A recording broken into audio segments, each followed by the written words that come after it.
এক কাঠুরিয়া আল্লাহর বান্দা জঙ্গলের মধ্যে প্রতিদিন যায়।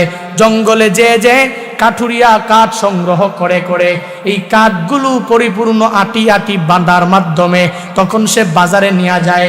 বাজারে যায় ওই কাঠুরিয়া পরিপূর্ণ কাঠ বিক্রেতা এই কাঠ বিক্রি করে করে কোনো রকম জীবিকা নির্বাহ করে, কোনো রকম পরিবার চালায়। মাওলানা রুমি রহমাতুল্লাহ আলাইহি বলেন, ওই কাঠুরিয়া প্রত্যেক দিন বাজারে যায় আটি নিয়া কাঠ বিক্রি করে করে কোনো রকম তার জিন্দেগিটা চালায়। একদিন ওই কাঠুরিয়া একটা আটি নিয়ে যখন পরিবারের দিকে রওনা করলেন, বাড়ির দিকে রওনা করলেন, ওই আটির মধ্যে একটা সাপ ঢুকে পড়লো। সে দেখলো একটা সাপ আটির মধ্যে বসে আছে। সে খোঁচা মেরে দিল, এই সাপটা কি মৃত নাকি জীবিত আছে। ওই আল্লাহর বান্দা কাঠুরিয়া দেখে সাপটা নড়াচড়া করে না, মনে করলো এই সাপটা বোধহয় মৃত্যুবরণ করেছে, মারা গিয়েছে, তাহলে এটায় ফালানোর প্রয়োজন নাই, এটাকে নিয়ে আমি বাজার পর্যন্ত যাব। মাওলানা রুমি বলেন, ওই কাঠুরিয়া আল্লাহর বান্দা এই আটিটা নিয়া যখন বাড়ির মধ্যে যায়, পরিবারে যাওয়ার পরে যখন সে তার রুমের মধ্যে ঘুমাইতে যায়, রুমে ঘুমাইতেছে, ওদিকে সাপটা তো মারা যায় নাই। আটির মধ্যে প্রবেশ করা ওই সাপটা মনে করেছে কাঠুরিয়া মৃত, কিন্তু মৃত না, বরং আধ মরা হয়ে আছে। হয়তো কেউ মেরেছে, এজন্য নড়াচড়াও করতে পারে না। অনেক সময় পরে সুস্থ হওয়ার পরে ওই সাপটা যখন বের হয়ে গেল, বের হয়ে তাকায়া দেখে কাঠুরিয়া খাটের মধ্যে শায়িত অবস্থায় আছে। তাকে যা সুবল মেরে দিল। কাঠুরিয়া সুবল খাওয়ার পরে ব্যথার যন্ত্রণা সহ্য করতে পারে নাই। ওই সাপের কামড় খেয়ে কাঠুরিয়া দুনিয়া থেকে বিদায় হয়ে গেল। সকালবেলা যখন কাঠুরিয়ার পরিবারের সব সদস্যরা আইসা দেখে ওই কাঠুরিয়া দুনিয়ায় নাই, কারণকে খতিয়ে দেখা গেল, বলে একটা সাপের কামড়ে মরেছে। তারা তো জানে আটির মধ্যে একটা সাপ ছিল, তবে সাপটা জীবিত ছিল না, মৃত ছিল, কিন্তু তাকে মারলো কিভাবে? বলে গুরুত্ব দেয় না। গুরুত্ব না দেওয়ার কারণে এই সাপের আঘাতে এই কাঠুরিয়াটা মারা গিয়েছে, ঘুমের মধ্যেই হতবাক হয়ে গেছে। মাওলানা রুমি রহমাতুল্লাহ আলাইহি তার মনসুবি কিতাবের মধ্যে উল্লেখ করলেন, এই ঘটনা দ্বারা কি বুঝাতে চাইলেন। দুনিয়াতে অনেক আল্লাহর বান্দা মনে করেন আমি একজনের সুহবত পাওয়ার মাধ্যমে আমার নফসটাকে আমি পরিপূর্ণ মৃত করে ফেলবো, তখন আমার নফস আমাকে খারাপ কাজের দিকে নিয়ে যাবে না। আমি আল্লাহ ওয়ালার সুহবতে থাকলেই আমার নফস আমাকে খারাপ দিকে নিয়ে যাবে না, ওই সগীরা গুনাহে নিয়ে যাবে না, কাবিরা গুনাহের মধ্যে আমাকে নিয়ে যাবে না। বরং না, তোমার নফস যদি তুমি পরিপূর্ণ সুহবতে যাও, কারো সংস্পর্শে যাও, তখন এটা নেতিয়ে পড়তে পারে, কিন্তু শেষ হবে না।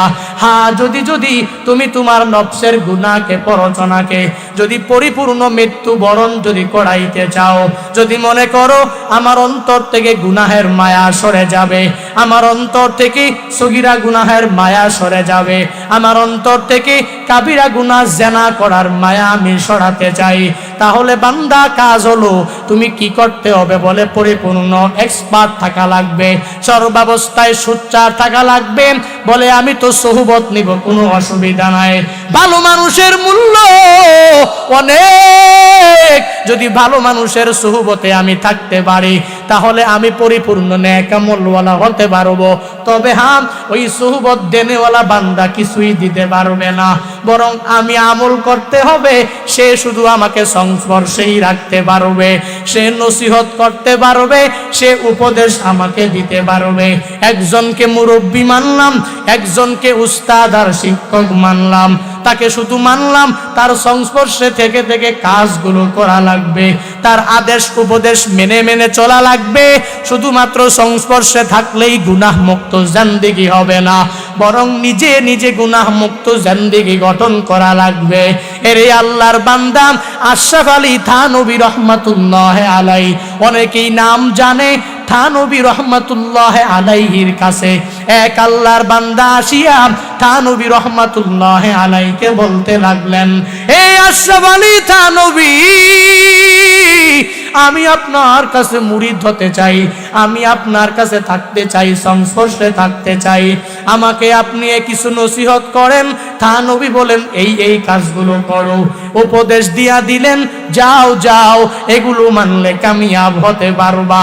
এবার ওই লোকটা বলেন, তা নবী আমি চাই আপনার সিনা থেকে আমার সিনাতে কিছু প্রবেশ করা দেন, আমি আপনার সাথে মুলাকাত করতে চাই, আমি আপনার কাছে পরিপূর্ণ বুকের সাথে বুকের মিলাতে চাই, মুআনাকা করতে চাই, গর্দানের সাথে গর্দান মিলাতে চাই। তাহলে কি হবে? বলে আমার উদ্দেশ্য হলো আপনার সাথে বুক মিলানোর মাধ্যমে আপনার সিনা থেকে আমার সিনার মধ্যে বুকের মধ্যে অনেক কিছু চলে আসবে, অনেক নামি দামি নূর চলে আসবে, যার উপরে আমি গুনাহ মুক্ত জিন্দেগি গঠন করতে পারবো। গুনাহের মায়া অন্তর থেকে আমার সরে যাবে, সরে যাবে। আশরাফ আলী থানভী বলে, রে শুনো, তোমার এই মনের মধ্যে ভুল ধারণা তুমি কাটায়া দাও, উঠায়া দাও। তুমি যদি মনে করো আমি থানভীর বুকের সাথে বুক মিলালেই শয়তানের প্ররোচনা আর গুনাহ মুক্ত জিন্দেগি এমনি হয়ে যাবে, না না, আমার বুকের মধ্যে কফ আর থুতু আছে, অন্য কিছু নাই। যদি চাও তাহলে এগুলোই নিতে পারো, বরং আমি যেই নসিহত তোমাকে দিয়েছি, যেই উপদেশ দিয়েছি, এই উপদেশগুলো মেনে মেনে তুমি চলতে পারলেই তাহলেই কামিয়াব হতে পারবা। আমি নামাজ পড়তে বলেছি, নামাজ পড়ো। আমি মিথ্যা কথা না বলার জন্য নসিহত করেছি, তুমি মিথ্যা বলো না, বরং নেক আমলগুলো করো আর তাওবা দ্বারা নিজের জিন্দেগিটাকে গঠন করো। এগুলো করলেই তাহলে পরিপূর্ণভাবে তুমিও আমার মতন হয়ে যেতে পারবা। বুকের সাথে বুক মিলালেই আমার নূর তুমি পাইবা না, পাইবা না, পাইবা না। এজন্য বান্দা, যদি আমি মনে করি আমি একজনের সাথে মুআনাকা করার মাধ্যমে, মুসাফাহা করার মাধ্যমে আমি গুনাহ মুক্ত জিন্দেগি গঠন করতে পারবো, তাহলে ভুল ধারণা। এজন্য বান্দা, আমার আল্লাহ তাআলাও তো পরিপূর্ণ শিক্ষা দিয়া দিলেন যে আমি আল্লাহ তাআলা এই বান্দার জন্য শয়তানের ধোঁকাটা রাখলাম। শয়তান বান্দাকে যে প্ররোচনা দেয়, নফসটাও যে বান্দাকে প্ররোচনা দেয়, এই দুইটা মারাত্মক বিষয় বান্দার জন্য নামাজ পড়তে কষ্ট হয়ে যায়। কারণ শয়তান গিয়া গিয়া বান্দাকে ধোঁকা দেয়। প্রত্যেকটা রোগের যেরকম ভাবে ট্রিটমেন্ট থাকে, প্রতিষেধক থাকে, প্রতিরোধ করার জন্য একটা বিষয় থাকে। আল্লাহ বলেন, রে গোলাম, শয়তান তো তোমাকে প্ররোচনা দেয়, নফসের ধোঁকায় পড়িয়া, নফসে আম্মারার ধোঁকায় পড়িয়া তুমি যে গুনাহ করে ফেলো। আমি আল্লাহ তো জানো, আমি আল্লাহর মতন দয়ালু কেউ নাই, কেউ নাই। দুনিয়াতে যদি রোগ হয়, ওই রোগকে ভালো করার জন্য ঔষধ আছে না নাই? ট্রিটমেন্ট আছে না নাই? এরে বান্দা, ট্রিটমেন্ট থাকে, দামি দামি ঔষধ সেবন করার মাধ্যমে ওই বান্দার রোগ পরিপূর্ণ ভালো হয়ে যায়। যত বড় রোগ হবে ওই রোগের প্রতিরোধ করার ক্ষমতাও থাকবে, যত বড় রোগ হবে ওই রোগের ভ্যাকসিন থাকবেই থাকবে, যত বড় রোগ হবে ওই রোগের প্রতিষেধক এমনিতেই থাকবে। আল্লাহ বলেন, রে গোলাম, তোমার এই শয়তানের প্ররোচনার এই রোগ, তোমার অন্তরের মধ্যে যেই ধোঁকার রোগ, তোমার নফসের যেই ধোঁকার রোগ, এই রোগ থেকে যদি বাঁচতে চাও তাহলে তাওবা করার কোনো বিকল্প নাই, ইস্তেগফার করার কোনো বিকল্প নাই। এরে বান্দা, তাওবা করনেওয়ালার কত দাম জানো? ইস্তিগফার করনেওয়ালার কত দাম জানো? এক আল্লাহর বান্দা 99টা খুন করার পরে, অনেকেই জানে প্রসিদ্ধ এক ঘটনা, এক আল্লাহর বান্দা এত বড় খুনি 99টা খুন করার পরে চিন্তা ভাবনা চলে এসেছে, আমি যে এতগুলা মানুষ খুন করলাম, আল্লাহর বিচারের কাঠগড়ায় আমি কি জবাব দিব, দিতে পারবো কি পারবো না। এই চিন্তা ভাবনা যখন অন্তরে চলে আসছে, এই বান্দা চিন্তা ভাবনা করে আমি তাওবা করব, আমি আবার ভালো হয়ে যাব, আমি আর মানুষকে খুন করব না। এই বান্দার অন্তরে পরিপূর্ণ জাহান্নামের ভয় যখন চলে আসছে, ওই আল্লাহর গোলাম যায়া খ্রিস্টান পাদ্রীর কাছে যায়া তাকে বলতে লাগলেন, এ খ্রিস্টান পাদ্রী, আমাকে একটা পথ খুঁজে বের করে দেন। আমি 99টা খুন করেছি, আমাকে আমার আল্লাহ মাফ করবে কিনা, আমাকে আমার আল্লাহ ক্ষমা করবে কিনা, আমাকে জানায়া দেন। এই কথা বলার পর খ্রিস্টান পাদ্রী জানায়া দেয়, আল্লাহর বান্দা শুনো, তুমি যে 99টা খুন করেছো, তোমার মতো খুনি কেউ নাই, বোধহয় আল্লাহ তোমাকে মাফ করবে না। তোমার কোনো পথ নাই, কোনো পথ আমি বের করেও দিতে পারবো না। মাথা বড়ই গরম, বলে আমি তাওবা করে ভালো হতে চেয়েছিলাম, কিন্তু এই লোকটা বলে আমার নাকি ক্ষমা পাওয়ার কোনো পথ নাই, আমার নাকি পরিপূর্ণ মাগফিরাত পাওয়ার কোনো রাস্তা নাই। এই লোকটা কি বলল? বলে 99টা খুন করেছি, এখন তোমাকেও শেষ। এই লোকটাকেও খুন করে ফেললেন। 100 খুন করার পরে এখন মনের মধ্যে একটা মাত্রই চিন্তা, আমি তাওবা করব, আমি ইস্তিগফার করে ভালো হয়ে যাব। এই আল্লাহর গোলাম শুধু ঘুরে ঘুরে আর পথ খুঁজে বের করার জন্য, এই বান্দা ভালো হওয়ার জন্য কোনো অত লোক খোঁজে। যাইতে যাইতে এক জায়গায় গিয়ে এক বড় মনীষী পেয়ে গেলেন। ওই মনীষীর কাছে যখন তার মনের দুঃখটা বললেন, এরে মনীষী শুনে নাও, আমি 100টা খুন করেছি, 99 খুন করার পরে আমি তাওবা করে ভালো হতে চেয়েছিলাম, কিন্তু একটা লোক আমাকে বলেছে কোনো পথ নাকি নাই, কোনো পথ নাই, যার দরুন আমি তাকে হত্যা করার মাধ্যমে 100 খুন আমি পরিপূর্ণভাবে করে ফেলেছি। বলো না, বলো না, আমাকে আমার আল্লাহ মাফ করবে কিনা, বলো না, বলো না, কোনো পথ আছে কিনা যেই পথের মধ্যে চললে আমি পরিপূর্ণ ভালোদের কাতারের অন্তর্ভুক্ত হয়ে যেতে পারবো। ওই মনীষী ডাক দিয়া বলে, আল্লাহর গোলাম যাও যাও যাও, অমুক গ্রামের মধ্যে যাও, যেই গ্রামে অনেক নেক কাজ করনেওয়ালা আল্লাহর বান্দারা আছে, এদের সংস্পর্শে গিয়া থাকো আর নিজে ভালো হওয়ার জন্য চেষ্টা করো। আল্লাহর বান্দা বলেন, অসুবিধা নাই, নিজে ভালো হওয়ার জন্য মনটা বড় চায়, আমি যাব যাব, ওই গ্রামের মধ্যে আমি যাব। যাওয়ার জন্য আল্লাহর বান্দা যখন রওনা করলেন, একটু দূর যাওয়ার পরে মালাকুল মউত বান্দার কাছে এসে হাজির হয়ে গেল। মালাকুল মউত আইসা এই বান্দার রূহটাকে যখন কবজ করে নিয়ে গেল, এই বান্দার মৃত্যু হয়ে গেল। ইন্না লিল্লাহি ওয়া ইন্না ইলাইহি রাজিউন। আল্লাহর কাছে নিয়ে গেলেন, রূহটাকে নিয়ে মালাকুল মউতটা পরিপূর্ণ চলে গেল। এই বান্দার মৃত্যু হওয়ার পর 100 খুন করনেওয়ালা আল্লাহর বান্দাকে রহমতের ফেরেশতারা এসেছে জান্নাতে নেওয়ার জন্য, ওদিকে আযাবের ফেরেশতারা এসেছে জাহান্নামের মধ্যে নিয়ে আযাব দেওয়ার জন্য। এবার রহমতের ফেরেশতারা আযাবের ফেরেশতাদেরকে ডাইকা ডাইকা বলে, তোমরা কেন এসেছো? এই লোকটা তো জান্নাতি। বলে, কেমনে কি? এই লোক তো জান্নাতি হতে পারে না।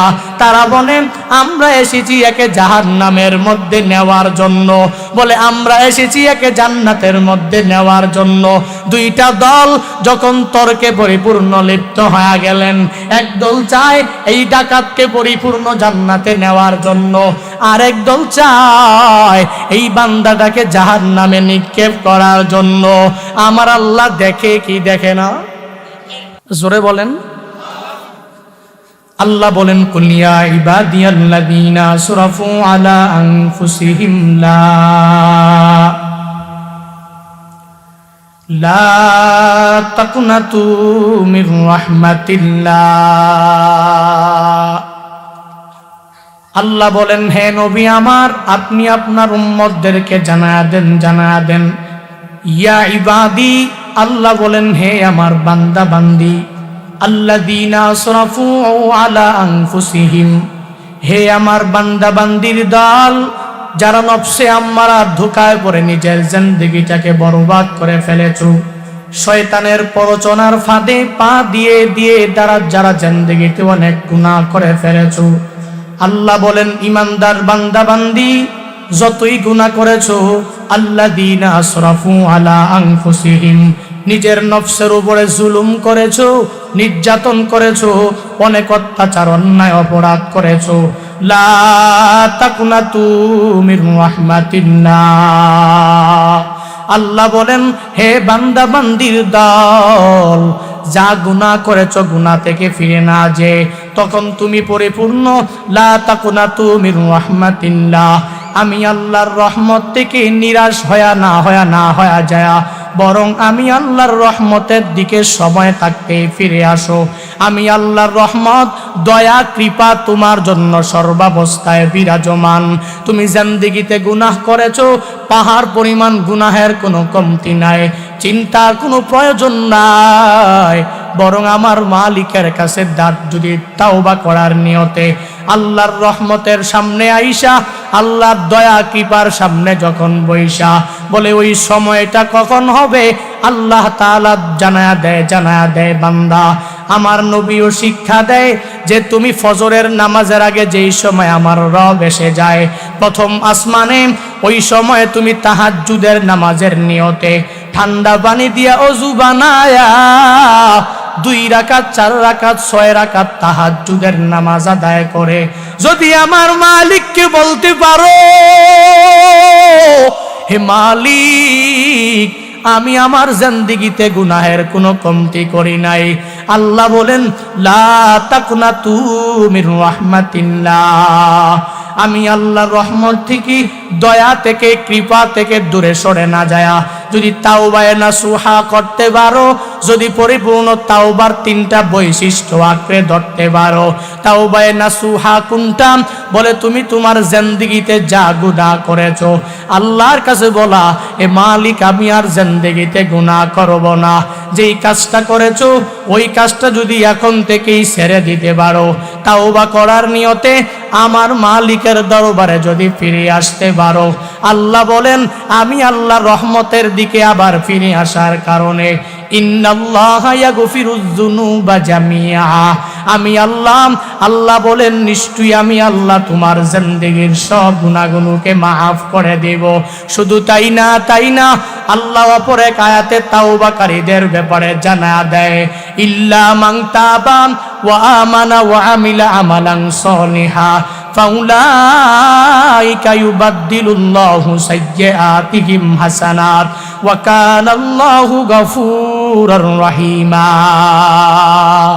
আল্লাহ এক আয়াতে জানায়া দেয়, রে আমার বান্দা বান্দির দল, অপর আয়াতে আল্লাহ তাআলা পরিপূর্ণ ডেকে জানায়া দেয়, তুমি তোমার জিন্দেগিতে যা গুনাহ তুমি করে ফেলেছো, ইল্লা তবে মান তাওবা, যেই বান্দা গুনাহ করার পরে, খারাপ কাজ করার পরে, নামাজ ছাড়ার পরে, রোজা ছাড়ার পরে, নেক আমল ছাড়ার পরে, সগীরা গুনাহ কাবিরা গুনাহে নিমজ্জিত হওয়ার পরে, এই বান্দা যদি, আল্লাহ বলেন ইল্লা মান তাওবা, যদি এসে তাওবা করতে পারে, আবার দ্বিতীয়বার পুনরায় ঈমান আনতে পারে। 3 নাম্বার ওয়া আমিলা আমালান সলিহা, 3 নম্বরে যদি আমলে সলেহ গুলো ঠিক মতন করতে পারে, আল্লাহ বলেন আমি আল্লাহর দয়া মায়ার পরিমাণ কত জানো, তুই তোর জিন্দেগিতে গুনাহের কোনো কমতি করো না, কিন্তু আমি মালিকের দরবারে এসে যদি এই 3টা কাজ ঠিক মতন করতে পারো, 1 নম্বরে তাওবা, 2 নম্বরে আবার পুনরায় ঈমান, 3 নম্বরে যদি আমলে সলেহ গুলো আগের মতো না বরং এখন থেকে যদি বরাবর চালু করতে পারো, আল্লাহ বলেন আমি আল্লাহ তোর জিন্দেগির গুনাহগুলো তো মাফ করব, আবার আমি আল্লাহ জিন্দেগির গুনাহগুলোকে নেক বানাইয়া গুনাহগুলোকে নেকে আমি আল্লাহ পরিণত করব। ইয়া ইলাহি তো মেরা মাবুদ है, या इलाही तो मेरा माशूक है, या इलाही तो मेरा गफ्फार है, या इलाही तो मेरा सत्तार है, या इलाही मी कुनत शम्सो कमार, या इलाही मी कुनद शजरो हजार, या इलाही मी कुनद अर्दो समा, या इलाही मी को न दे जाऊंगा हवा। আল্লাহ তাআলা বান্দাদেরকে ডেকে ডেকে বিভিন্ন আয়াতে কারিমায় জানা দেয়। এক নম্বরে ডাকেন, হে আমার বান্দা বান্দির দল। আল্লাহ বলেন ইয়া ইবাদি, হে আমার বান্দা বান্দি। অথচ আল্লাহ কত মায়ার ডাক দেন। আল্লাহ ইয়া ইবাদি না বলে বান্দাদেরকে গুনাহগারের দল বলে সম্বোধন করতে পারতেন, কিন্তু না না, আল্লাহ বলেন নাই। আল্লাহ ইয়া ইবাদি বলেন, বান্দাদেরকে মায়ার ডাকটাই আমার আল্লাহ বারবার দেন। মুফাসসিরিনে কেরাম জানায়া দেন, আল্লাহ ইয়া ইবাদি না বলে ইয়া আইয়ুহাল উসাদ বলে ডাক দিতে পারতেন। আল্লাহ ডাক দিতে পারতেন, হে আমার পাপী বান্দা বান্দির দল। তারপরে আল্লাহ বলেন আল্লাযীনা আসরাফু আলা আনফুসিহিম, নফসের ধোঁকায় পড়ে যারা নিজের জিন্দেগিটাকে বরবাদ করে ফেলেছো। আল্লাহ এই কথা না বলে কালামুল্লাহ শরীফে এটাও বলতে পারতেন আল্লাযীনা আখতাউ আলা আনফুসিহিম, যারা ভুল করেছো, যারা অন্যায় করেছো, অপরাধ করেছো, গুনাহ করেছো। এরে বান্দা তাকায়া দেখো, বান্দার প্রতি আমার আল্লাহ তাআলার কত মায়া, বান্দার প্রতি আমার আল্লাহর দয়ার পরিমাণ কতটুকু। আল্লাহ বলেন এরে আমার বান্দা বান্দির দল। তারপরে আল্লাহ বলেন এই যারা নফসে আম্মারার ধোঁকায় পড়ে নিজের নফসকে ধোঁকা দিয়েছো। আল্লাহ এটাও বলে নাই যারা ভুল করেছো, অন্যায় করেছো, অপরাধ করেছো। বলে না না, আল্লাহ তো বান্দার ভুলটাকে ভুল বলেন না। দুনিয়ার মানুষগুলো তো এমনি শয়তানের প্ররোচনায় পড়ে, নফসের মায়ায় পড়ে এমনিতেই গুনাহ করবে, এটাই স্বাভাবিক। এজন্য তো আল্লাহ বলেন ফাআলহামাহা ফুজুরাহা ওয়া তাকওয়াহা।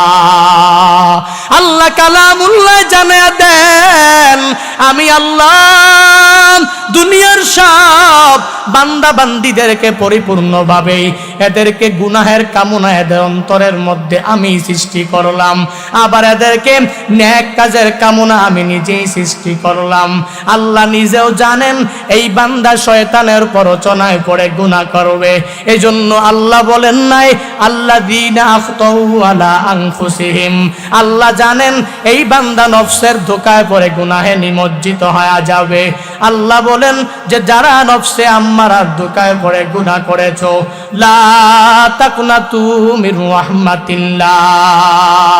এখানে আল্লাহ বলেন আমি আল্লাহর রহমত থেকে দূরে সরে যেও না, আমি আল্লাহর কৃপা দয়া মায়া থেকে দূরে সরে যেও না।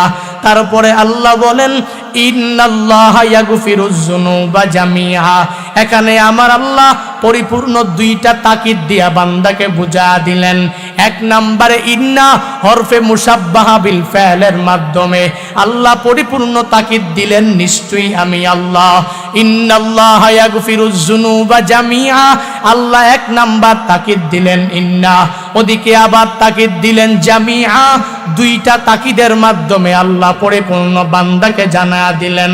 তোমরা কি মনে করেছো আমি আল্লাহ শুধুমাত্র কালামুল্লাহ শরীফের মাধ্যমে জানা দিলাম যে জিন্দেগীর গুনাহগুলো মাফ করব? না না না, পরিপূর্ণ সত্যায়নে আমি আল্লাহ এক নম্বরে ইন্না বললাম, দুই নম্বরে জামিয়া বললাম। দুইটা তাকিদের মাধ্যমে তোমাদের জিন্দেগীর সব গুনাহগুলোকে আমি আল্লাহ মাফ করে দেব।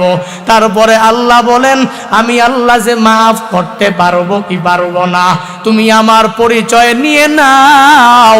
ইন্নাহু হুয়াল গফুরুর রহিম। আমি আল্লাহর পরিচয় কি জানো? বলে আমি আল্লাহর মতো গফুর এই দুনিয়াতে কেউ নাই, আমি আল্লাহর মতো রহিম আর দয়ালু এই দুনিয়াতে কেউ নাই, কেউ নাই। দুনিয়াতে কোনো মালিকের দরবারে খাদেম একবার যদি ভুল করে একবার মালিক মাফ দেয়, দুইবার যখন ভুল করে হোটেলের মালিক মেসিয়ারকে মাফ দেয়, তিনবার যখন ভুল করে আবার মাফ দেয়, যা যাইবারের জন্য ক্ষমা করে দিলাম। বারংবার যখন ভুল করে তখন আর এই বান্দা তাকে মাফ করতে পারে না, ধমক দিয়া তাড়া দেয়, তুই আমার কর্মচারী হিসাবে কাজ করার প্রয়োজন নাই, যা যা আমার দোকান থেকে বের হয়ে যা, আমার মিল ফ্যাক্টরি থেকে বের হয়ে যা। দুনিয়ার মানুষগুলো তো আমার মালিকের মতো দয়ালু হবে দূরের কথা, ওই দয়ালুর 100 ভাগের 10 ভাগও হতে পারে না। কিন্তু আমার আল্লাহ বলেন, রে আমার বান্দা বান্দি, লা গফুর ওয়ালা রহিমা ইল্লা হুয়া, আমি আল্লাহর মতো গফুর কেউ নাই, আমি আল্লাহর মতো দয়ালু কেউ নাই। যদি তুমি সব গুনাহগুলো করে আমি আল্লাহর রহমতে ফিরে আসো, তাহলে আমি জিন্দেগির সব গুনাহগুলোকে মাফ করতে পারবো।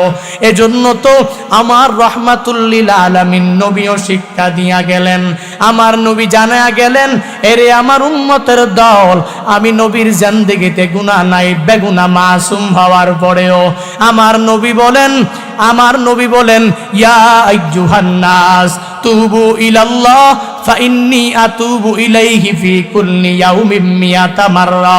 আমার নবী জানায়া দেন, হে মানব জাতির দল, এরে আমার উম্মতের দল, তুবু ইলাল্লাহ, আল্লাহর দরবারে ফিরে আসো, আল্লাহর দরবারে তাওবা করো। কেন করবা? ফাইন্নী আতুবু ইলাইহি ফি কুল্লি ইয়াউমিন মিয়াতা মাররা। আমার নবী বলেন, কেন তুমি তাওবা করবা, কেন ইস্তেগফার করবা? কেন না আমি নবী আমার মালিকের কাছে তাওবা করি 100 বার, প্রতিনিয়ত 100 বার ইস্তেগফার করি, সর্বাবস্থায় মালিকের কাছ থেকে ক্ষমা চাই।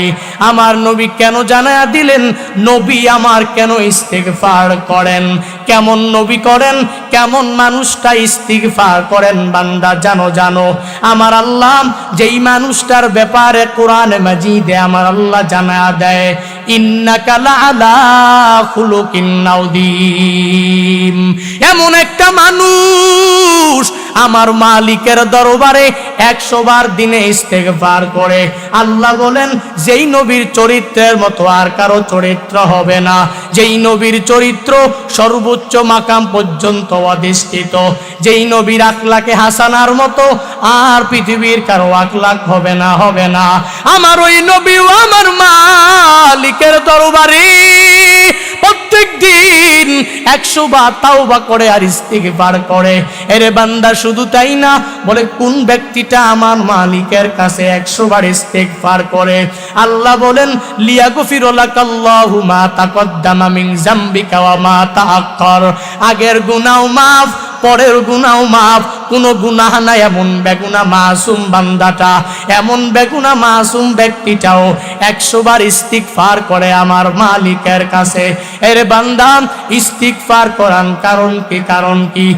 ওই মুহাদ্দিসিনে কেরামরা জানায়া দেন, বলে ইস্তিগফার করার কারণটা হলো, আমার নবী শিক্ষা দিয়া গেলেন, এরে আমার উম্মতের দল শুনে নাও, আমি নবীর জিন্দেগিতে গুনাহ না থাকার পরেও আমি নবী সর্বাবস্থায় প্রতিদিন 100 বার ইস্তিগফার করলাম। 1 নম্বরে গোটা উম্মতদেরকে আমার নবী শিক্ষা দিয়া গেলেন। 2 নম্বরে আমার নবীর যে গুনাহ নাই আল্লাহর কাছে পরিপূর্ণ শুকরিয়া করার জন্য, আল্লাহর কাছে এই ব্যাপারে শুকরিয়া জ্ঞাপন করার জন্য, হে মালিক তুমি আমাকে পরিপূর্ণ বেগুনাহ মাসুম বানায়া রেখেছো, আমার আগের পরের সব গুনাহ তুমি মাফ করে দিয়েছো। এই শুকরিয়া জ্ঞাপন করোনাতে আমার নবী 100 বার তাওবা করতেন, 100 বার ইস্তিগফার করতেন। এজন্য বান্দা, তাওবা করার ব্যাপারে আর অজ্ঞালামি করা যাবে না, তাওবা করার ব্যাপারে অলসতার পরিপূর্ণ অন্তরে ঢুকানো যাবে না। আমি তাওবা করব, কেন করব? ওয়াসওয়াসার কারণে আমি গুনাহ করেছি। প্রত্যেকটা বান্দার অন্তরের মধ্যে ওয়াসওয়াসা আসে, শয়তান ওয়াসওয়াসা দেয়।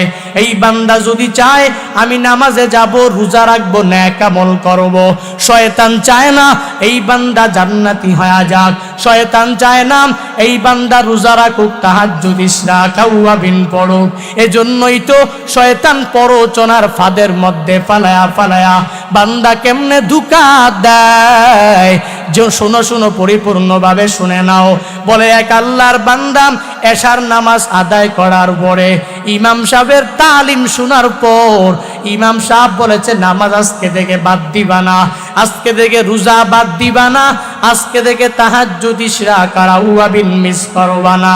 এই কথা শোনার পরে, মাহফিল শোনার পরে দিলটা নরম হয়ে গেছে। চিন্তা ভাবনা করেছে, আজকে আমি পরিপূর্ণ ফজরের নামাজ পড়বই পড়ব, আজকে তাহাজ্জুদ পড়ব, ইশরাক আর আওয়াবিন আজকে থেকে আমি পরিপূর্ণ ধরে ফেলবো।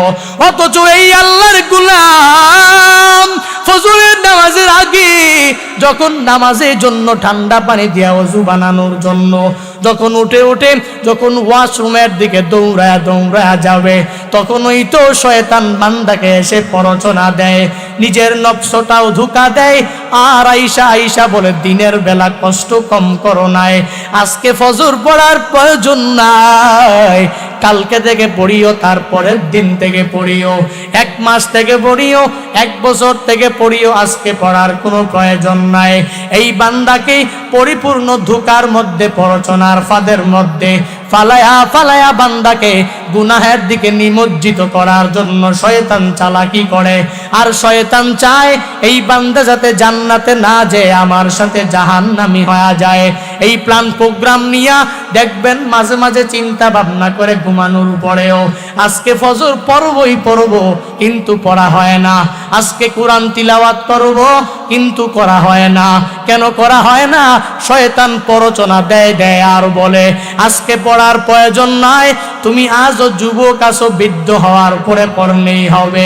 দুনিয়াতে আল্লাহর বান্দারা চিন্তা ভাবনা করে, আমার তো যৌবনকালের শক্তির কোনো কমতি নাই, আমার দেহের মধ্যে তো পাওয়ার, আমার সমাজে আমার এলাকার মধ্যে আমার কথা সবাই মেনেই চলে। এই যৌবনকালের শক্তি দিয়ে আমি নামাজ পড়ব না, এই শক্তি দিয়ে রোজাও রাখা লাগবে না, তাহাজ্জুদ ইশরাক আওয়াবিন পড়াও লাগবে না। যেদিন বৃদ্ধ হয়ে যাব, ওই বৃদ্ধ হলে আমি নামাজে ধরে ফেলবো, রোজা রাখবো, আমি তাহাজ্জুদ ইশরাক আর আওয়াবিন পড়ব। এর বান্দা না, শেখ সাদি রহমাতুল্লাহ আলাইহি জানায়া দেয়, বলে একটা হিংস্র বাঘ যেদিন পরিপূর্ণভাবে বৃদ্ধ হয়ে যায়, তখন কি বাঘের হিংস্রতা থাকে? কথা বলুন না কেন? বাঘের হিংস্রতা থাকে? শেখ সাদি রহমাতুল্লাহ আলাইহি লিখেন, বলে একটা বাঘ যখন বৃদ্ধ হয়ে যায়, তার যৌবনের সময়ে তার যে হিংস্রতা থাকে, শক্তি থাকে, কিছু দেখলেই সে উড়ে ফেলবে, সব মারধর করে সব কিছু লন্ডভন্ড করে ফেলবে, যে হিংস্রতা থাকে, ওই বাঘের তো বৃদ্ধ হয়ে যাওয়ার পরে ঠিক একই রকম হিংস্রতা থাকে? কথা বলে না, থাকে না। কেন? কারণ বৃদ্ধের ছাপ দেহের মধ্যে দেখা যায়, কারণ আগের মতো পরিপূর্ণ শক্তি তার কলবেও নাই, শরীরেও নাই, বডির মধ্যেও নাই। ঠিক একই রকম ভাবে শেখ সাদি রহমাতুল্লাহ আলাইহি বলেন, যৌবনকালের সময়টা পাওয়ার পরে যে যুবকটা নেক আমল করে না, শুধু বলে যে আমি বৃদ্ধ হওয়ার পরে আমল করব, বৃদ্ধ হওয়ার পরে নামাজ পড়ব, বৃদ্ধ হওয়ার পরে তাহাজ্জুদ পড়ব, ইশরাক পড়ব, আওয়াবিন পড়ব, তাহলে তো এটা পরিপূর্ণ তার জন্য ভুল ধারণা হবে। বরং ওই বাঘের যৌবনকালে যেরকম তার যে হিংস্রতা থাকে, ঠিক একই রকম ভাবে বৃদ্ধ হয়ে গেলে থাকে না। যুবক প্রত্যেকটা মানুষ, প্রত্যেকটা ব্যক্তি যৌবনকালে যেই শক্তি থাকে, পরিপূর্ণভাবে সে ইচ্ছা করলে তাহাজ্জুদ পড়তে পারে, ইশরাক পড়তে পারে, আওয়াবিন পড়তে পারে। ওই ব্যক্তিটা কি ঠিক তদ্রুপ ভাবে বৃদ্ধ হয়ে গেলে নামাজ পড়তে পারবে? যৌবনকালের মতো রোজা রাখতে পারবে? যৌবনকালের মতো তাহাজ্জুদ পড়তে পারবে? যৌবনকালের মতো ইশরাক আওয়াবিন পড়তে পারবে? না, পারবে না। কেন? বলে দেহের মধ্যে বৃদ্ধের ছাপ, দেহটা পরিপূর্ণ লেলিয়ে গেছে, নেতিয়ে পড়েছে, অনেক দুর্বল হয়ে গেছে। এখন আর চেষ্টা করলেই পবিত্রতার গ্যারান্টি নিয়া নামাজ পড়া যাবে না, চেষ্টা করলেই পবিত্রতার গ্যারান্টি নিয়া নেক আমল করা যাবে না, চেষ্টা করলেই সব কিছু করা যাবে না। এজন্যই তো বলে শয়তান যতই প্ররোচনা দেখ, আমার নফস আমাকে যতই ধোঁকা দেখ, আমি ওই ধোঁকার মধ্যে পড়ব না, বরং সর্বাবস্থায় আমি নেক আমল করে আগায়া যাব, আমি তাহাজ্জুদ পড়ে আগায়া যাব। দুনিয়ার মানুষগুলো আমাকে যা বললে বলুক, আমাকে না বললে নাই, আমি সব সময় টুপি পরিধান করে চলবো, নেস পেশাক করার জন্য চেষ্টা করব। আমি নেক আমল করে দুনিয়ার মানুষের কাছে প্রিয় হওয়ার প্রয়োজন নয়, কার প্রিয় হব? আরো জোরে বলেন। না প্রেমিক প্রেমিকার প্রিয় হব? হ্যাঁ, ওই যে অনেকে তো প্রেমিক প্রেমিকার মহাব্বত পাওয়ার জন্য নিজের জিন্দেগিটার যা আছে সব বিলীন করে দিবে। কক্সবাজারে গেছে ঘুরতে, তো প্রেমিকার প্রিয় হতে হবে তো টেলিফোন করে বলে দিয়েছে, তুমি কক্সবাজার গেছো, 1 নম্বরে তো আমাকে নিয়ে যাও নাই, 1 নম্বর মামলা। 2 নম্বর মামলা হলো যদি তুমি আমার জন্য কিছু না নিয়ে আসো, অবস্থাটাই সাথে সাথে ব্রেকআপ। ঠিক কি ঠিক না? এখন প্রেমিকার ভালোবাসার প্রিয় বান্দা হওয়ার জন্য সে টাকাই আছে 2000, গাড়ি ভাড়াই 1400 থেকে 1500 চলে যাবে, বাকি টাকা দিয়া এখন প্রেমিকার মহাব্বত পাওয়ার জন্য, ভালোবাসা পাওয়ার জন্য তার জন্য বিভিন্ন মজা টজা কিনে আনে। কেন? বলে তার প্রিয় বান্ধব, প্রিয় একজন লোক হওয়া লাগবে, তার কাছের একজন লোক হওয়া লাগবে। অথচ শয়তানের প্ররোচনায় পড়ে পড়ে এই হারাম কাজের মধ্যে প্রত্যেকটা যুবকের মধ্যে অধিকাংশ যুবকরাই লিপ্ত হয়ে থাকে, একবারও চিন্তা ভাবনা করে না আমি যে একজনের ভালোবাসায় হারামে লিপ্ত হয়ে গেলাম, একজনের ভালোবাসায় সগীরা গুনায় লিপ্ত হয়ে গেলাম, একজনের ভালোবাসায় কাবিরা গুনায় লিপ্ত হয়ে গেলাম। অথচ আমার মালিকের কাছে তো আমার একদিন বিচারের কাঠগড়ায় দাঁড়াতে হবে, ওদিন আমি কি করব?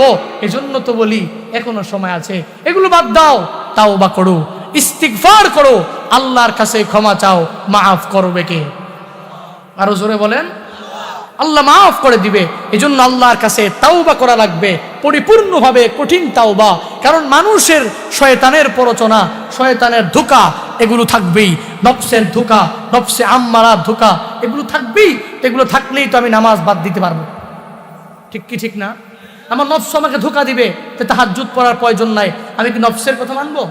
মানবো না। নিজের নফসের কথা না মেনে বরং নফসের বিরুদ্ধে প্রত্যেকটা কাজ চালায়া যেতে পারলেই নবীর হাদিস অনুযায়ী আমি একজন প্রকৃত মুজাহিদ। ঠিক কি ঠিক না? এই জন্য মুজাহিদ তো প্রকৃত সেই যেটা নফসের বিরুদ্ধে কাজ করতে পারে। নফস চায় গুনাহ করো, সে গুনাহ করে না। নফস চায় নামাজ বাদ দাও, সে নামাজ বাদ দেয় না। নফস চায় তাহাজ্জুদ বাদ দিয়ে আরামে 10টা পর্যন্ত ঘুমায়া থাকো, সে থাকে না। নফস চায় কক্সবাজার গিয়ে খারাপ কাজে লিপ্ত হয়ে যাও, সে চায় না।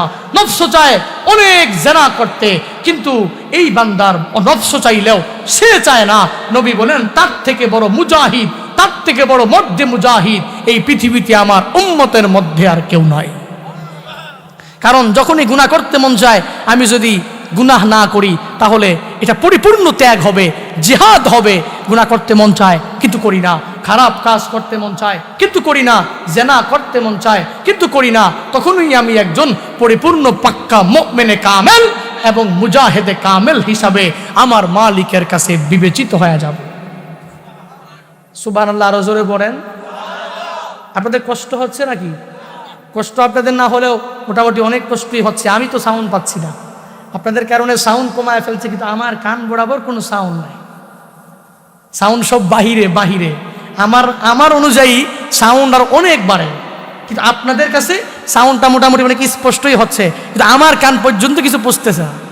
আমার কাছে মনে হচ্ছে আনইজি ফিল, মানে সাউন্ড একদম কম কম, মানুষ বুঝতেছে না, কেমন জানি হচ্ছে, এমনই মনে হইতেছে। প্রত্যেকটা বক্তার ক্ষেত্রেই এমন হয়। যার ধরুন বড় বড় স্টেজগুলো তো দেখবেন, এখানে একটা বক্স, এখানে একটা বক্স, বক্তার কানের দিকে দিয়ে দেয়। ভবিষ্যতে ইনশাআল্লাহ যুবকরা চেষ্টা করবে এখানে বক্স একটা, এখানে বক্স একটা, যেহেতু অনেক খরচই হয়, এই কাজটা করলে তাহলে বক্তার জন্য কথা বলতে সুবিধা হবে। তার কানে যখন তার কথা আসবে তখন সে শুইনাও ভালো লাগবে, এবং অন্তর থেকে যা এলেম আছে এই এলেমগুলো বের হতে অনেক সহজ হয়ে যাবে। পারবেন তো ইনশাআল্লাহ? রাগ করেছেন? কষ্ট পেয়েছেন? আল্লাহ তৌফিক দান করুন। আরো জোরে পড়েন না, আরো জোরে পড়েন আল্লাহুম্মা আমিন। যে নফস ধোঁকা দেয়, নফস প্ররোচনার মধ্যে ফালায়া রাখে। আমি যদি মনে করি যে আমার নফস আমাকে পরিপূর্ণ প্ররোচনায় ফালায়া রেখেছে, আমি এক আল্লাহওয়ালার সোহবতে যাইয়া, আমি এক পরিপূর্ণ মুমিনে কামেলের সোহবতে যাইয়া তার সংস্পর্শে থাইকা থাইকা আমি ভালো হয়ে যাব, আর ভালো হয়ে গেলেই আমার নফসটা নেতিয়ে পড়বে, না না, বরং নফস তো মৃত হয় না, মাঝে মাঝে নফসটা জীবিত হয়ে যায়, জীবিত হয়ে যায়, জীবিত হয়ে যায়। নফস সবসময় মরে যায় না, বরং মাঝে মাঝে একটু নেতিয়ে পড়ে। কখন? যখন কোনো ভালো মানুষের সংস্পর্শে যায়। কারণ কোথায় আছে না, ভালো মানুষের সংস্পর্শে থাকলে, ভালোর সাথে থাকলে খায় বেটার পান, খারাপের সাথে থাকলে কাটে 2 কান। ঠিক কি ঠিক না? ভালোর সাথে থাকলে খাটে খায় বেটার বান, খারাপের সাথে থাকলে কাটে দুই কান। এটা কথায় আছে, সুন্দর কথা। আপনি ভালোর সাথে থাকবেন, আপনাকে ধৈরা ধৈরা সে ন্যাজির সাথে থাকবেন, ধৈরা ধৈরা নামাজি বানাবে। রোজাদারের সাথে থাকবেন, ধৈরা ধৈরা রোজাদার বানাবে। ন্যায় কামলওয়ালার সাথে থাকবেন, সে ধৈরা ধৈরা নামাজে নিয়ে যাবে, আপনাকে পান খাওয়াবে, আপনাকে চা পান করাবে। কিন্তু আপনি খারাপের সাথে থাকলে একদিন, 2 দিন, 3 দিন পরে সে আপনার ক্ষতি করার চেষ্টা করবে। এই জন্য বন্ধু বানাবো, কাকে বানাবো? খারাপকে বানানো যাবে না, বরং আমাদের বন্ধু হবে নামাজি বন্ধু, আমাদের বন্ধু হবে রোজাদার বন্ধু, আমাদের বন্ধু হবে ন্যায় কামলওয়ালা বন্ধু। কোনো কাফের, কোনো মুশরিক, কোনো বেঈমান, কোনো হিন্দু আমাদের বন্ধু হতে পারে? কথা বলেন। হিন্দু বন্ধু হতে পারে? মুসলমান বন্ধু হবে। অনেকে হিন্দু বন্ধু বানায়, আছে না নাই? হুজুর আমার একটা বন্ধু আছে হিন্দু বন্ধু, খুব ভালোবাসি, বাসায় দাওয়াত দিছি, আমি যেই প্লেটে খানা খাই ওই প্লেটে হিন্দু খায়। কি যে এক ফিলিং, এত মজা লাগে, এত অনুভূতি ভালো। হিন্দু আমার বন্ধুটা আমাকে অনেক মায়া করে। ঠিক একই রকম ভাবে আমার বাবা মা যেরকম ভালোবাসে, আমার ওই হিন্দু বন্ধু আমাকে ভালোবাসা বাইসা আমাকে রেস্টুরেন্টে খাওয়ায়। মুসলমান বন্ধুটা কৃপণ, কিপটা, এটা খাওয়ায় না। ঠিক কি ঠিক না? আছে না নাই? হিন্দু ব্যক্তিটা অনেক বড় লোক হওয়ার কারণে, টাকাওয়ালা হওয়ার কারণে তাকে তুমি বন্ধু বানাতে পারো, তার সাথে চলাফেরা করো, ক্লাসে থাকার সময় তার পক্ষাবলম্বন করো। অথচ মুসলমান গরিব লোকটার সাথে থাকতে পারো না। আল্লাহ বলেন তুমি হিন্দুর সাথে বন্ধুত্ব করো, তুমি অন্য ধর্মাবলম্বীর সাথে সম্পর্ক করো, তোমার সাথে আমি আল্লাহর কোনো সম্পর্ক নাই। নাউজুবিল্লাহ বলেন। যে আল্লাহর কথা, আমার কোনো বানানো কথা না।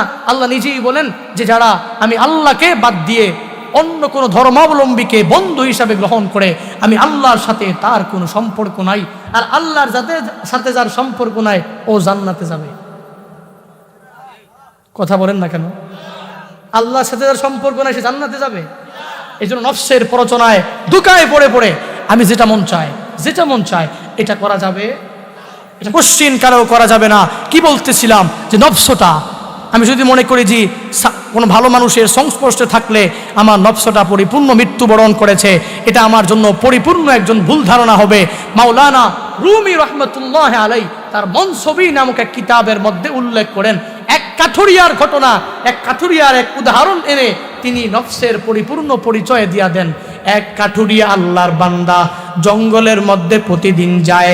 জঙ্গলে যে কাঠুরিয়া কাঠ সংগ্রহ করে করে এই কাঠগুলো পরিপূর্ণ আটি আটি বাঁধার মাধ্যমে তখন সে বাজারে নিয়ে যায়।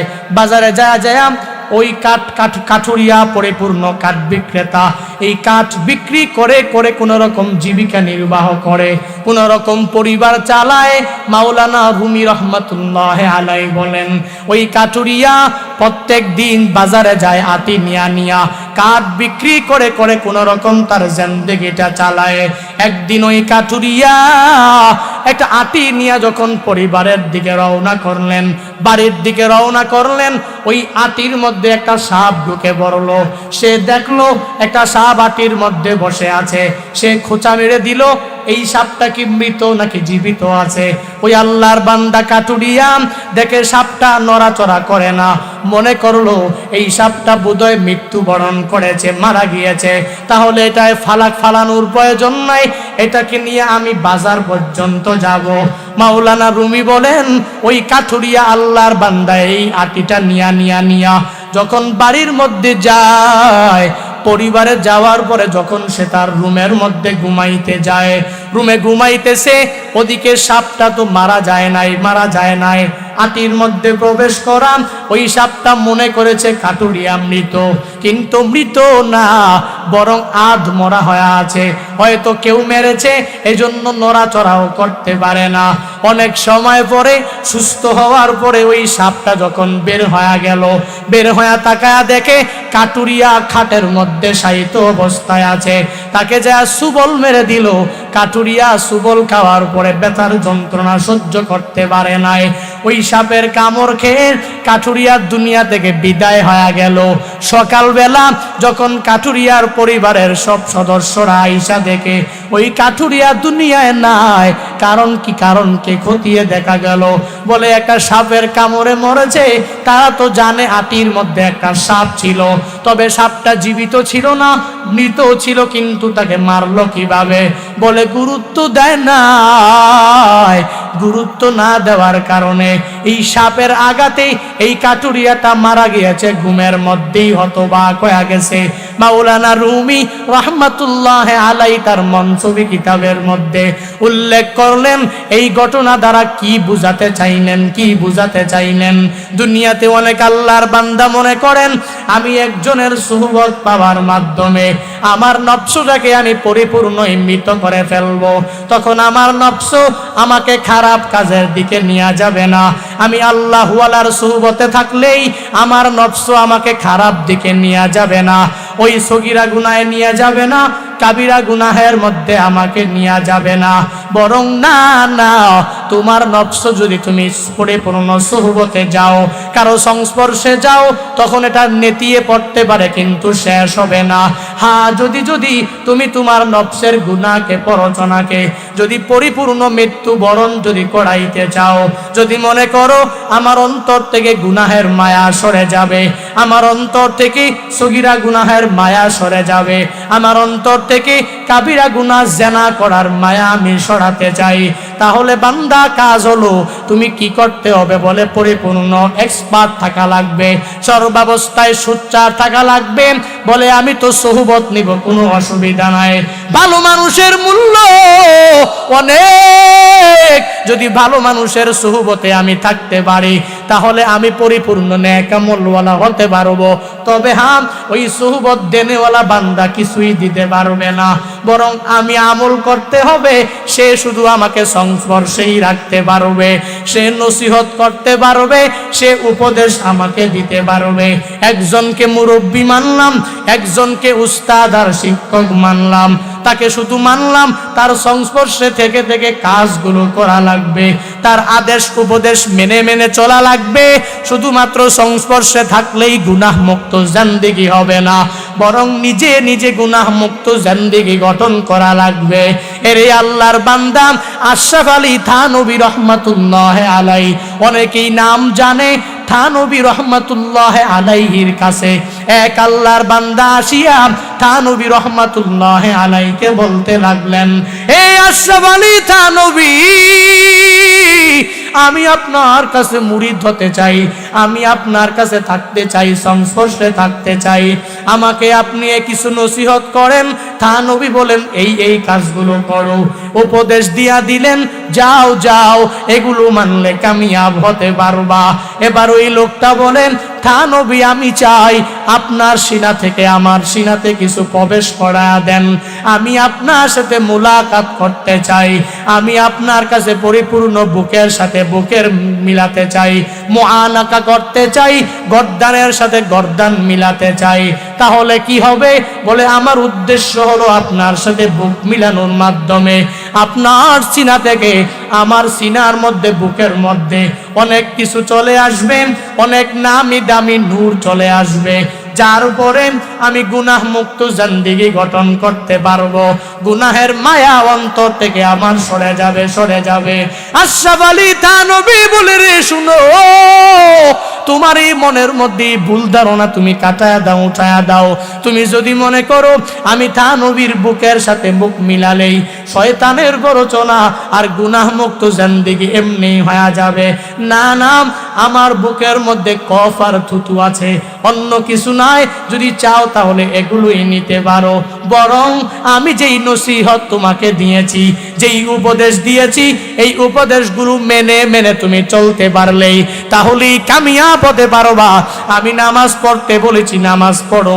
আমি মিথ্যা কথা না বলার জন্য নসিহত করেছি, তুমি মিথ্যা বলো না, বরং নেক আমলগুলো করো আর তাওবা দ্বারা নিজের জিন্দেগিটাকে গঠন করো। এগুলো করলেই তাহলে পরিপূর্ণভাবে তুমিও আমার মতন হয়ে যেতে পারবা। বুকের সাথে বুক মিলালেই আমার নূর তুমি পাইবা না, পাইবা না, পাইবা না। এজন্য বান্দা, যদি আমি মনে করি আমি একজনের সাথে মুআনাকা করার মাধ্যমে, মুসাফাহা করার মাধ্যমে আমি গুনাহ মুক্ত জিন্দেগি গঠন করতে পারবো, তাহলে ভুল ধারণা।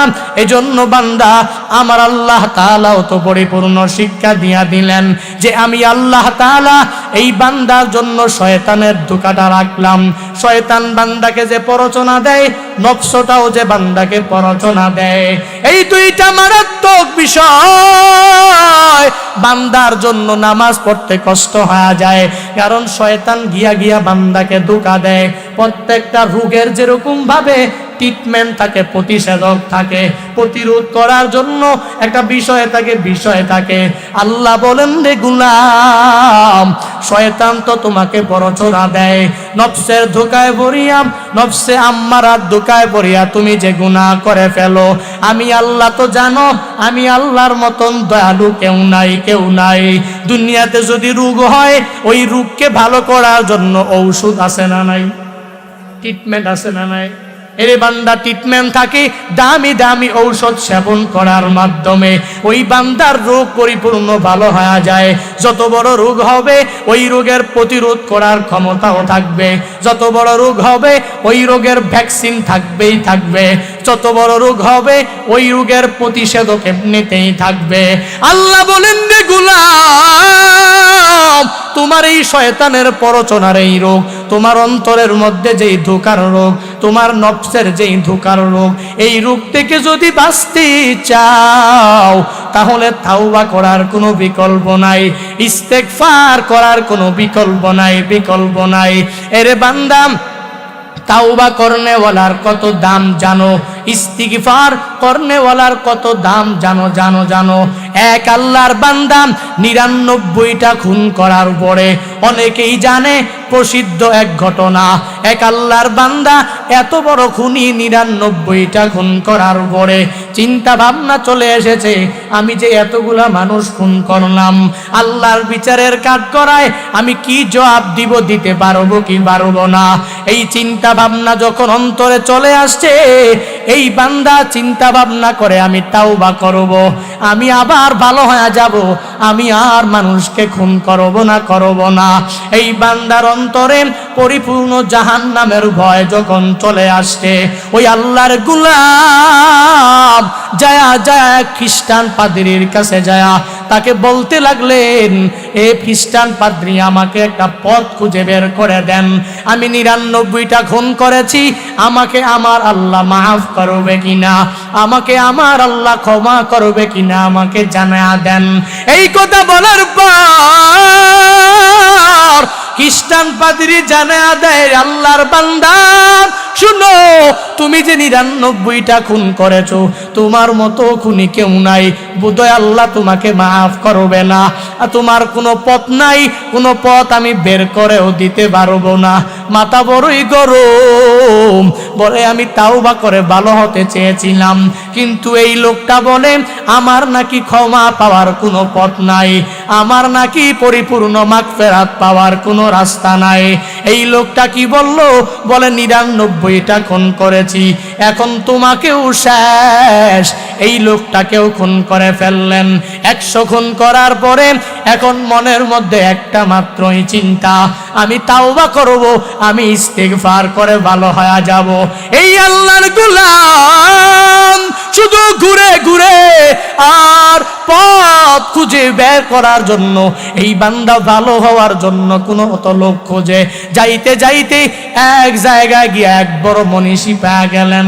ওই মনীষীর কাছে যখন তার মনের দুঃখটা বললেন, এরে মনীষী শুনে নাও, আমি 100টা খুন করেছি, 99 খুন করার পরে আমি তাওবা করে ভালো হতে চেয়েছিলাম, কিন্তু একটা লোক আমাকে বলেছে কোনো পথ নাকি নাই, কোনো পথ নাই, যার দরুন আমি তাকে হত্যা করার মাধ্যমে 100 খুন আমি পরিপূর্ণভাবে করে ফেলেছি। বলো না আমাকে আমার আল্লাহ মাফ করবে কিনা, বলো না কোনো পথ আছে কিনা যেই পথের মধ্যে চললে আমি পরিপূর্ণ ভালোদের কাতারের অন্তর্ভুক্ত হয়ে যেতে পারবো। ওই মনীষী ডাক দিয়া বলে, আল্লাহর গোলাম যাও অমুক গ্রামের মধ্যে যাও, যেই গ্রামে অনেক নেক কাজ করনেওয়ালা আল্লাহর বান্দারা আছে, এদের সংস্পর্শে গিয়া থাকো আর নিজে ভালো হওয়ার জন্য চেষ্টা করো। আল্লাহর বান্দা বলেন অসুবিধা নাই, নিজে ভালো হওয়ার জন্য মনটা বড় চায়, আমি যাব ওই গ্রামের মধ্যে আমি যাব। যাওয়ার জন্য আল্লাহর বান্দা যখন রওনা করলেন, একটু দূর যাওয়ার পরে মালাকুল মউত বান্দার কাছে এসে হাজির হয়ে গেল। মালাকুল মউত আইসা এই বান্দার রূহটাকে যখন কবজ করে নিয়ে গেল, এই বান্দার মৃত্যু হয়ে গেল। ইন্না লিল্লাহি ওয়া ইন্না ইলাইহি রাজিউন। আল্লাহর কাছে নিয়ে গেলেন, রূহটাকে নিয়ে মালাকুল মউতটা পরিপূর্ণ চলে গেল।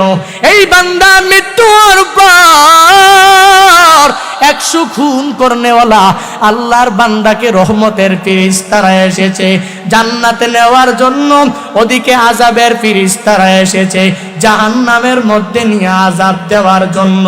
এবার রহমতের ফেরেশতারা আযাবের ফেরেশতাদেরকে ডাইকা ডাইকা বলে, তোমরা কেন এসেছো? এই লোকটা তো জান্নাতি। বলে কেমনে কি? এই লোক তো জান্নাতি হতে পারে না। তারা বলেন আমরা এসেছি একে জাহান্নামের মধ্যে নেওয়ার জন্য। বলে আমরা এসেছি একে জান্নাতের মধ্যে নেওয়ার জন্য।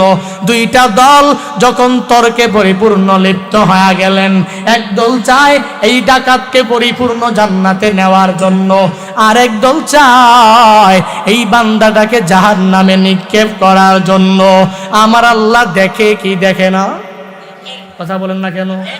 আল্লাহ তাআলা বলেন রহমতের ফেরেশতারা আযাবের ফেরেশতারা শুনে নাও, শুনে নাও, এই বান্দা জান্নাতি হবে নাকি জাহান্নামী হবে, আমি আল্লাহ তোমাদেরকে একটা আদেশ দিয়া দেই। তাকায়া দেখো এই বান্দা যে ওই গ্রামের দিকে রওনা করেছে, তার বাড়ি থেকে ওই গ্রামটার যাওয়ার মধ্যবর্তী জায়গায় এই বাড়ি কি কম নাকি ওইদিকে কম, কোন দিকে বেশি তাকায়া দেখো। ওই অর্ধেক থেকে যদি বেশি যায় নেক আমলওয়ালাদের গ্রামের দিকে, তাহলে এই বান্দা পরিপূর্ণ জান্নাতের কাতারেই নামটা উঠে যাবে। আর যদি মধ্যম রাস্তা থেকে বাড়ির দিকে বেশি হয়ে যায়, তার নিজ বাড়ির দিকে, তাহলে এই বান্দা জাহান্নামের কাতারেই নিমজ্জিত হয়ে যাবে। আল্লাহর কি কুদরতের কারিশমা! এই বান্দা তাওবা করে ভালো হবে, ভালো হবে, জান্নাতি হবে।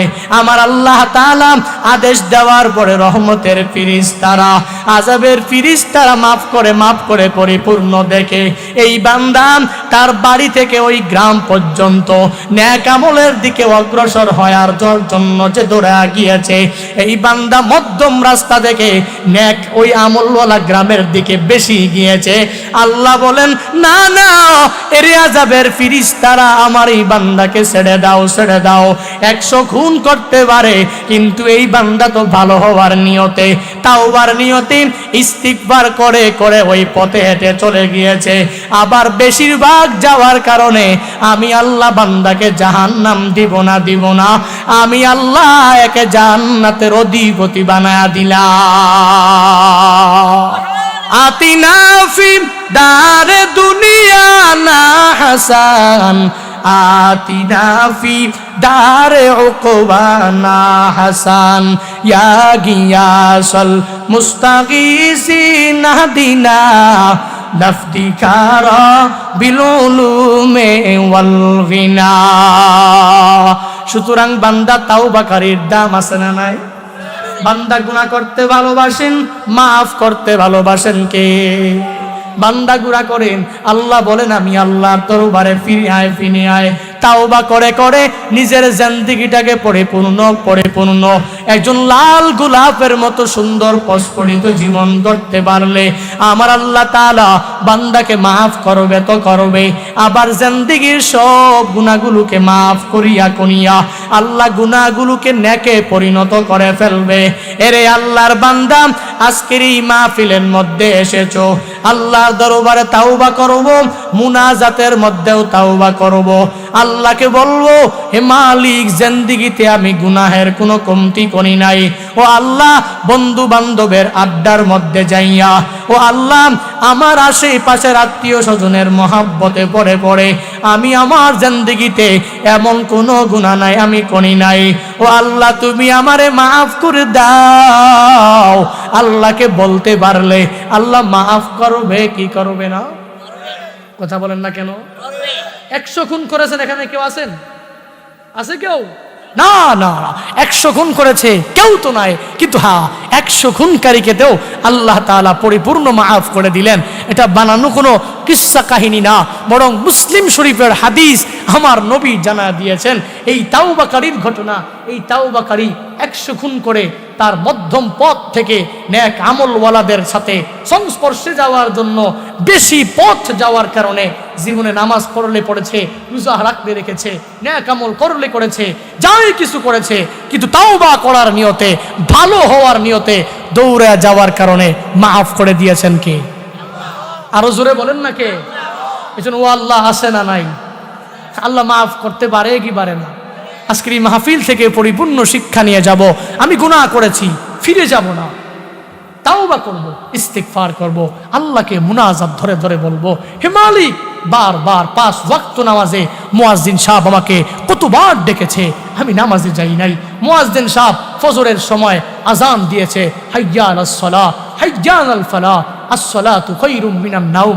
আমি শুনি নাই। ও আল্লাহ, আমি তো নেক আমল করেও কবরে যেতে পারবো কি পারবো না এই গ্যারান্টিও নাই। আল্লাহ দেখো না, আমার মতো যুবকরা, কত যুবকই মারা যাচ্ছে। লিকুল্লি উম্মাতিন আজাল, ইজা জা আজালুহুম লা ইস্তাখিরুনা সাআ ওয়া লা ইস্তাকদিমুন। ও আল্লাহ, তুমি আমাকে মৃত্যু দিও, কোনো অসুবিধা নাই, তবে ঈমান নিয়ে কবরে যাওয়ার তৌফিক দিও। ও আল্লাহ, আমাকে মৃত্যু দিও, কোনো অসুবিধা নাই। ম্যান ইজ মর্টাল, চিরন্তন এক সত্য কথা, মানুষ তো মরতেই হবে, আমিও তো মারা যাব। তবে আল্লাহ, আমার মৃত্যুবরণের আগে, মারা যাওয়ার আগে তুমি আমাকে নামাজ পড়ে পড়ে মৃত্যুবরণ দিও, আমাকে সিজদায় রেখে আমার মৃত্যু দিও, আমাকে রুকুতে রেখে আমার মৃত্যু দিও। আগুনে ফালায়া মাইরো না, অ্যাক্সিডেন্টে ফালায়া মাইরো না আল্লাহ, পানিতে ডুবায়া আমাকে মাইরো না। আল্লাহর কাছে বললে দিবে কি দিবে না? ওয়াইজা সাআলাকা ইবাদি আন্নী ফাইন্নী করিব উজিবু দাওয়াতাদ দাঈ ইযা দাআন ফালিয়াস্তাজিবু লি ওয়ালইউমিনু বি লাআল্লাহুম ইয়ারশুদুন। সুবহানাল্লাহ, আর জোরে সুবহানাল্লাহ। আল্লাহ বলেন, নবী, ওয়াইজা সাআলাকা ইবাদি, যখন আপনার বান্দা বান্দিরা আমাকে ডাকে, আমার বান্দা বান্দি যখন আপনার কাছে এসে জিজ্ঞাসা করবে, সাআলাকা ইবাদি আন্নি, আমার সম্পর্কে যখন জিজ্ঞাসা করবে, আপনি এদেরকে জানায়া দেন যে আল্লাহ কোথায়? বলে ফাইন্নী করিব, আমি আল্লাহ বান্দার নিকটবর্তী আছি। আরো জোরে সুবহানাল্লাহ, আরো জোরে আল্লাহু আকবার।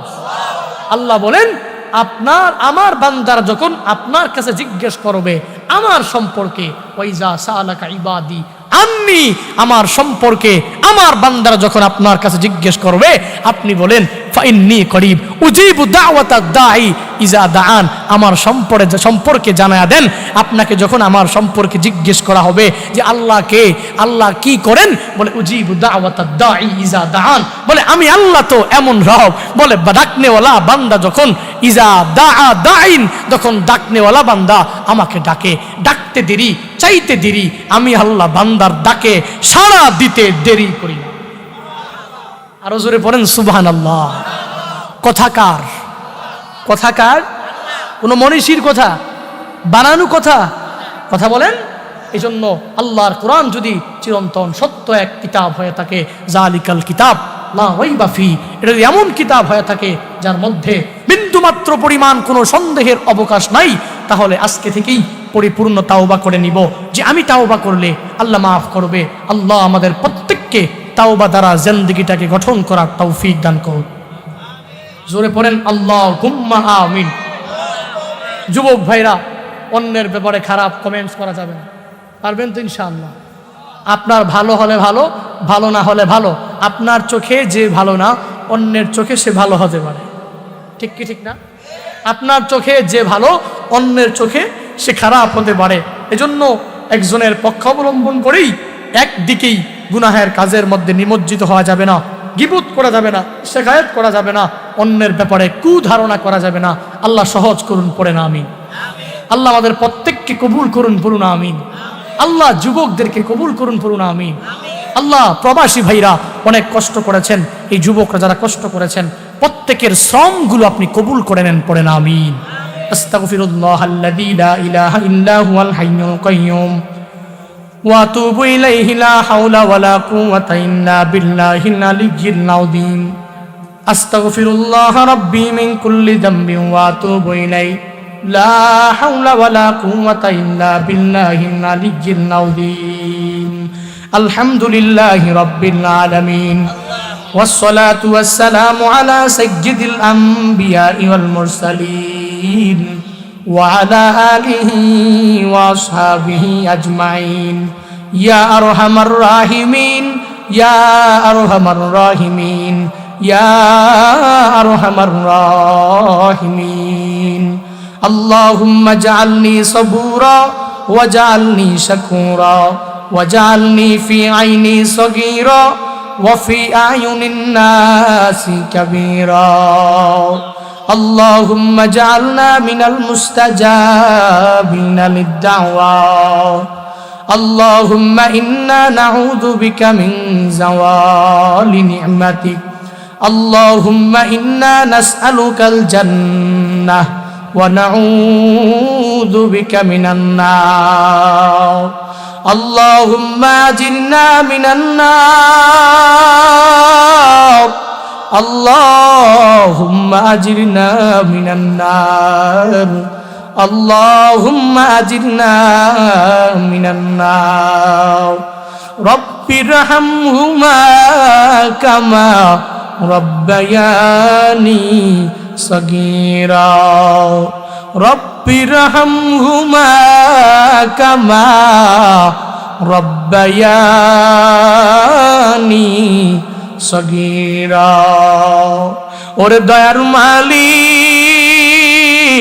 কুদরতের নজর দিয়া তাকায়া দেখেন রে আল্লাহ গভীর রাত আপনার কতগুলো আশিকিন জাকিরিন শাকিরিন বান্দা নিয়া আমি গুনাহগার আমার মতো গুনাহগার কেউ নাই আমি গুনাহগার আমি জানি আমার মতো জালেম কেউ নাই আমি জানি আমার মতো ফাজের বাবাচারী কেউ নাই আয় আল্লাহ তবু আমার ভালোবাসা মোহাব্বত নিয়া কুরআন হাদিসের মোহাব্বত নিয়া আপনার এই আশিকিন জাকিরিন বান্দারা আয় আল্লাহ বয়ান শোনার জন্য এত গভীর রাতেও বসে আছে আল্লাহ আয় আল্লাহ এদেরকে আমি কি দিতে পারি দেওয়ার মতন কোনো কিছুই নাই আয় আল্লাহ তবু দোয়া করে দিতে পারি প্রত্যেকের মনের নেক আশাগুলো পূরণ করে দেন আল্লাহ ওরে দয়ার মালিক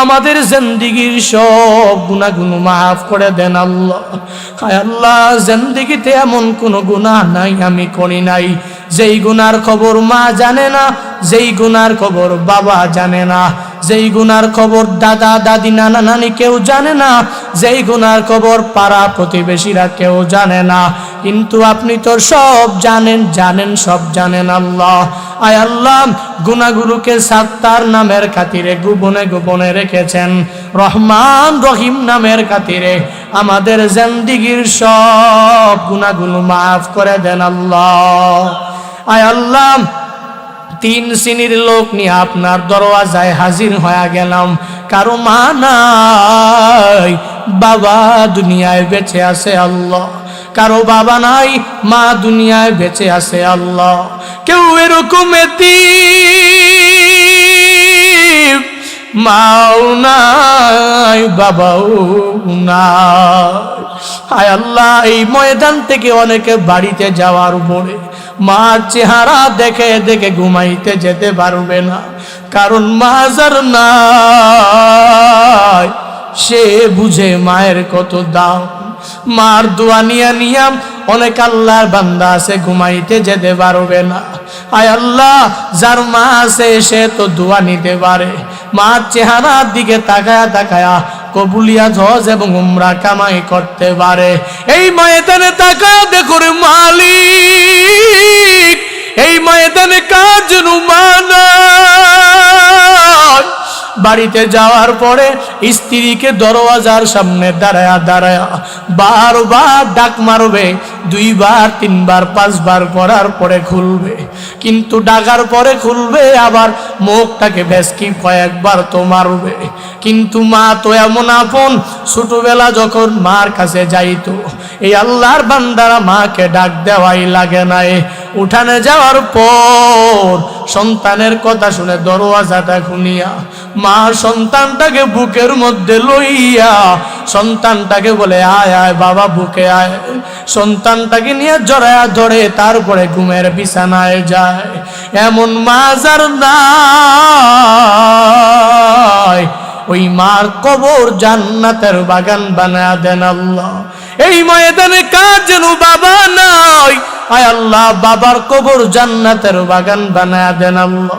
যেই বাবা নতুন টুপি না পরে আমাদেরকে পড়ালেন এবং উমরা কামাই করার তৌফিক দান করেন, আজকের এই মাহফিল কবুল করেন।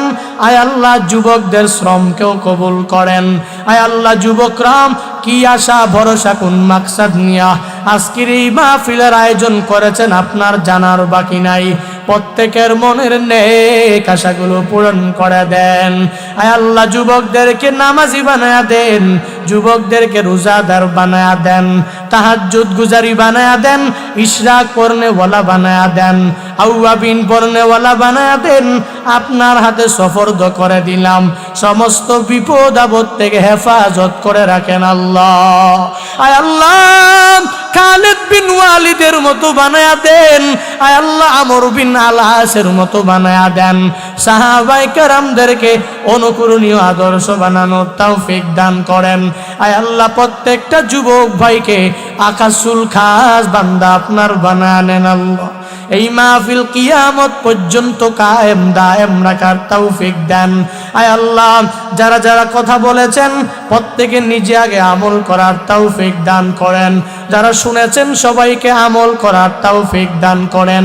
তাওবা দ্বারা নিজের জিন্দেগি গঠন করার তৌফিক দান করেন। আয় আল্লাহ জীবনে একবার মক্কা মদিনা যাওয়ার তৌফিক দান করিয়ে। ওরে দয়ার মালিক আমরা যারা নিয়ত করেছি খুব দ্রুত আমাদের যাওয়ার তৌফিক দেন। আয় আল্লাহ মালাকুল মউত কোন দিন জানি দুয়ারের সামনে এসে হাজির হয়ে যায়, সন্তানগুলো পাশে বসে বসে বসে বসে যদিন কান্না করবে আর মাকে ডাক দিয়া বলবে মা আমার বাবাকে খাটের মধ্যে লইয়া লইয়া কেন কোথায় নিয়ে যায়।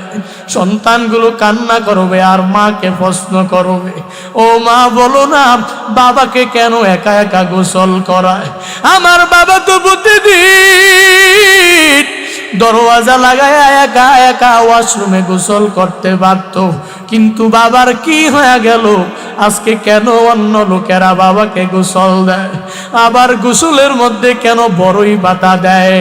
মা তো সন্তানটাকে বলবে এরে সন্তান আমার বাবার চেহারার দিকে দেখানে আর কোনোদিন বাবার চেহারা দেখতে পারবি না, আর কোনোদিন বাবাকে বাবা বলে ডাকতে পারবি না। ওই কঠিন মুসিবতের দিন শয়তান প্ররোচনায় ফালায়া ফালায়া ইমানটাকে ধ্বংস করার চেষ্টা করবে। আয় আল্লাহ শয়তানের প্ররোচনা থেকে বাঁচায়া আপনি মাবুদে মায়ার নজরে তাকায়া তাকায়া জাহান্নামের কাদা থেকে নামটা কাইটা জান্নাতুল ফিরদাউসের মেহমান বানায়া বানায়া আমাদেরকে ঈমান নিয়ে যাওয়ার তৌফিক দান করিয়েন আল্লাহ। রব্বানা তাকাব্বাল মিন্না ইন্নাকা আনতাস সামিউল আলিম ওয়া তুব আলাইনা ইয়া মাওলানা ইন্নাকা আনতাত তাওয়াবুর রহিম। সুবহানাল্লাহি ওয়া বিহামদি সুবহানাল্লাহিল আযীম। সুবহানাকা আল্লাহুম্মা ওয়া বিহামদিকা আশহাদু আল লা ইলাহা ইল্লা আনতা আস্তাগফিরুকা ওয়া আতুবু ইলাইক। ওয়া সাল্লাল্লাহু তাআলা আলা খায়রি খালকিহি ওয়া আলা আলিহি ওয়া আসহাবিহি আজমাইন।